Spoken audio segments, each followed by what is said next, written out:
a member of the Chamber of Commerce and several business networking groups, but I do not have enough business coming in every month. I want to grow my business, but I do not know what to do. How do I start my online marketing? Have you done any of the basics of online marketing yet, such as keyword research, surveying your market, or thorough competition analysis? I don't know what those are. My cousin set up my website a few years ago. Is that not enough? Sadly, no. Today's prospective customer needs you as the business owner.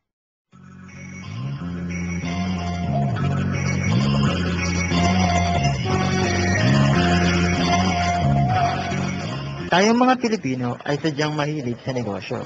Mapapishgol man yan, kwek-kwek, mangga, o sa mga maliit na sari-sari store, hanggang sa malalaking tindahan ng bag, sapatos, libro, at mga restaurant, basta mapagkakakitaan ng pera, ay handa nating itayo kumita lang ng pera.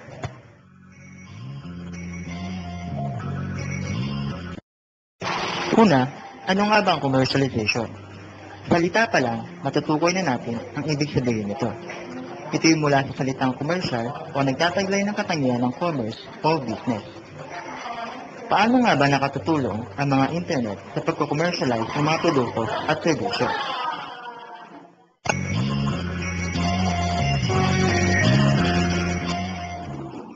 Ang iba naman ay mayroon ng malalaking negosyo.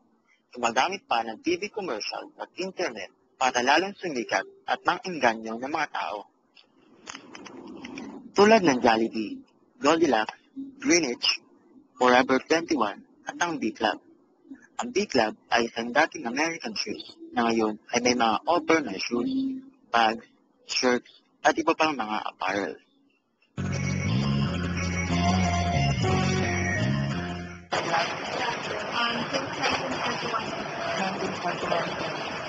May iba pa po bang branch ng B-Club? Meron pa, marami ng branch. Ano pa mga nila? Sa mga wala na, Triana, Duriana, Alabang, Nagkakaganda.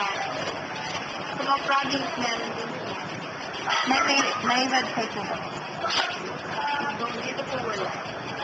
Para sa ibang meron. Tingin niyo po, paano po makakatulong yung internet sa pagko-commercial ng produkto niyo?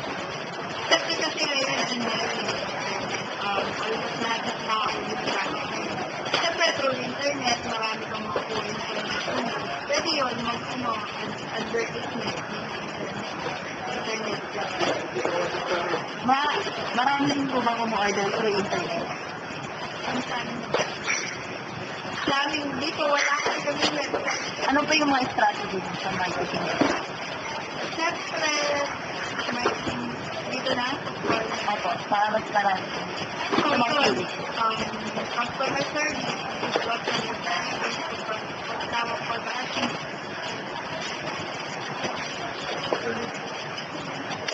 Pag sinabi pong B-Club, ano po yung tumatatak sa isip ng mga...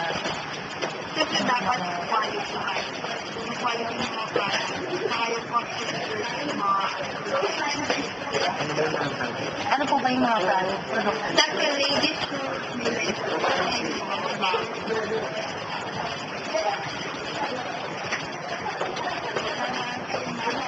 Ano po yung ano? Siyempre, matagal na po yung B-Club. Ano po yung pakiramdam na nakikipag-nagpensa po kayo sa mga ibang living company? Actually, kasi ako bago lang ako dito. Kaya, competition sa ibang company. Siyempre, masaya din po ako sa mga kids namin. Kasi marami ng ibang brand mas matagal na kami sa mas sikat namin. Siyempre, mas ako tayo sa mga kids na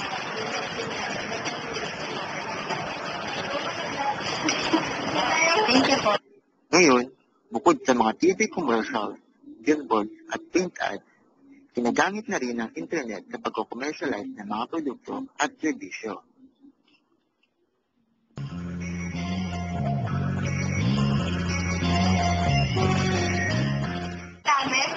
May website po ba? Anong Biglab? www.biglab.com.ph.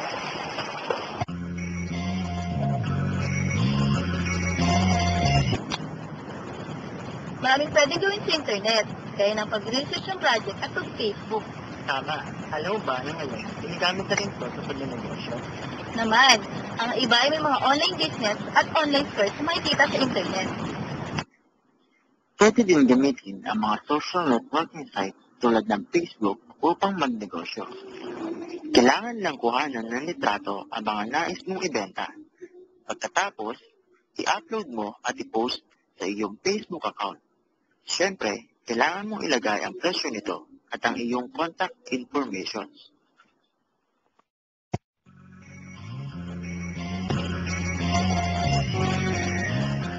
Pero ano po ba yung gusto niyo pong itayong negosyo? Agriculture. Bakit po? Kasi sa dami ng tao ngayon sa kailangan ng pagkain sa nakulang yung supply sa Metro Manila. Kailangan magtayo ng mga tanuman na palay na agriculture. Thank you. Okay na. Planning for leadership. Unang pinapagalaan na pero of course,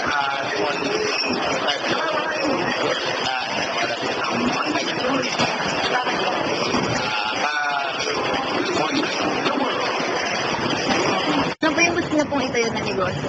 travel agent, Bakit po? kasi related po sa course namin. Tourism po. Sa inyo po, sir, ano pong gusto niyo itayong negosyo? Para sa akin, dapat kasama siya sa basic needs.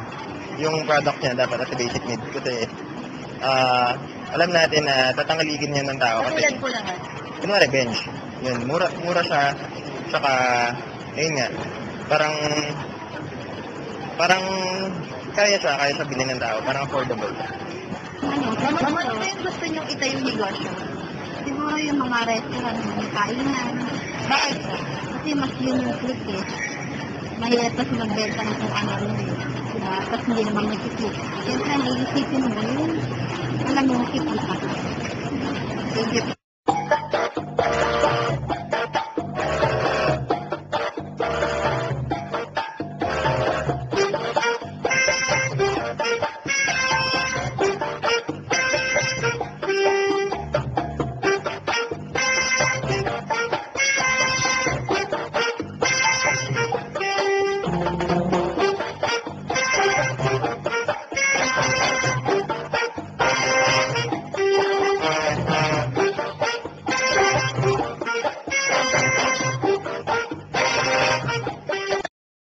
Ilan taon na po kayo nagtitinda? Isang taon na lang. Bakit po ito yung napili niyong negosyo? Wala pong ibang alam na hanap buhay mo. Marami po bang mga bumibili? Marami. Kung bibigyan po kayo ng pagkakataon na magtayo ng negosyo, ano po yung gusto niyong itayo? Para sa akin lang, kahit lang na trabaho ko na to, ayos na. Okay na po yun. Hindi lang. Ang naman muna, nakakalaan ko kasi. Okay, thank you po. Ilan taon na po kayo nagtitinda? 22 years na. Bakit po ito yung napili niyong negosyo? Ay, hindi lang ito. Marami ako naging negosyo. Bago pa naging ito. Ito kasi, ano yan eh. Ano po yung mga negosyo na yun? Ay, dati, ihaw. Ano ko, fishbowl, nag-pizza pie, nag-burger. Dati, ano ko na yan. Marami naman po bang mga bumibili? Eh, siyempre, dito pa. Dito lalo na pagkain. Kung bibigyan po kayo ng pagkakataon na magtayo ng negosyo, ano po yung gusto niyong itayo? Ito, footwear. Bakit po? Ito, wala kang talo. Ang talo mo lang dito, yung mga hindi mabibili. Yung may iwan na size. Hindi katulad sa pagkain. O mga fresh meat. Talo ka doon pag napulukan ka, natirahan ka. Lalo na pag yung ilalim, anong pa. Ilan taon na po kayo nagmi-negosyo? 5 buwan pa lang. 5 buwan po. Bakit po ito yung napili yung negosyo? Kasi yung kaya namin. Patok po sa masa. Marami po bang mga bumibili? Marami. Marami naman po bumibili. Opo. Kung papapiliin po kayo ng negosyo, ano po yung gusto niyong itayong negosyo?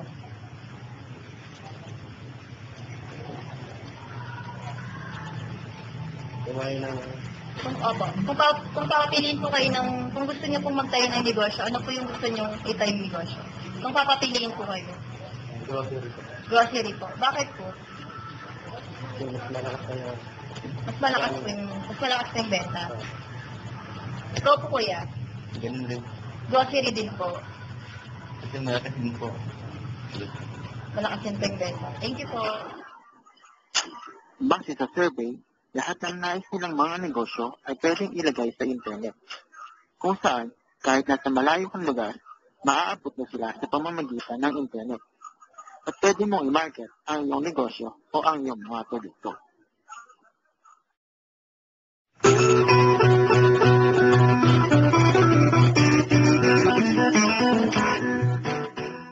May mga advantage na makukuha ang mga customer. Oras na gumawa sila ng isang transaksyon sa internet.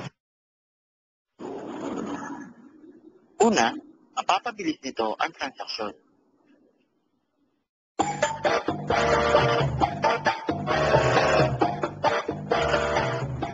Pangalawa, less transportation expense. Dahil di mo na kailangan mamasahe dahil may free delivery naman.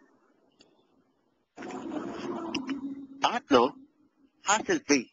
Dahil di mo na kailangan magpaikot-ikot para lang makita ang nais mong produkto.